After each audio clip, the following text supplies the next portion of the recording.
All right, today we'll be talking about the difference between real and fake confidence. What I believe the definition of true confidence to be is through your experience, your actions, and your trials and tribulations. Basically, everything you've went through and lived in life is what will be representative of how confident you are in yourself. What I believe to be fake confidence is almost like a aroma or an air, a falsetto that you walk around with that was not earned through your trials and tribulations, but rather spoon fed to you through your own experiences. For example, being known as like the smart kid in school, although you never really displayed much intelligence, more so than your ability to regurgitate information, which is cool. That is a aspect of intelligence, but that's not the full picture. But other than that, you never really were challenged to utilize your intelligence in a critical way. I was an example of that in my younger days when I was a child, especially. Um, from my background growing up, it was very commendable to have great grades in school, to be seen as an exemplary student, being a part of like the honors system, things of that nature.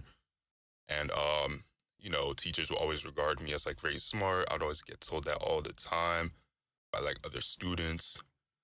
Pretty much everybody would tell me, "Oh, you're so smart. You're a smart kid. You're a smart kid." And yes, I utilized my intelligence, but it didn't feel like it was earned. It didn't feel like I truly utilized my critical thinking to display the high level of intelligence that I was regarded to have.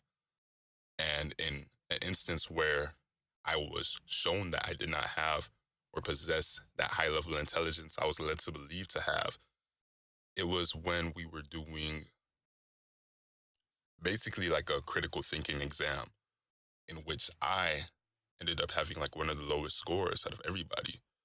And at that time, it really hurt my sense of self because my whole identity, or at least a large part of my identity, was wrapped in being like, oh, such a smart person and things of that nature.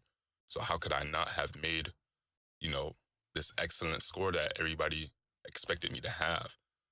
And what helped me overcome that over time was realizing that one, the only expectations I should have are the ones that I set for myself, not that others impose upon me. It's not easy to do, but I believe having that realization is very important for yourself, for you to be able to, you know, undo the wirings of falsetto that you might walk around with. But once I did that, I was able to implement that intelligence that I did cultivate through trying to use my mind in complex situations to my own benefit. So the moral of this all is that yes, we are all led to believe in one way or another things that aren't entirely true, but the power it comes from not, you know, letting yourself spiral after realizing these truths, but to acknowledge them and use them to your benefit now. But that's my side. What do you think? These speaks. I'll catch you in the next one.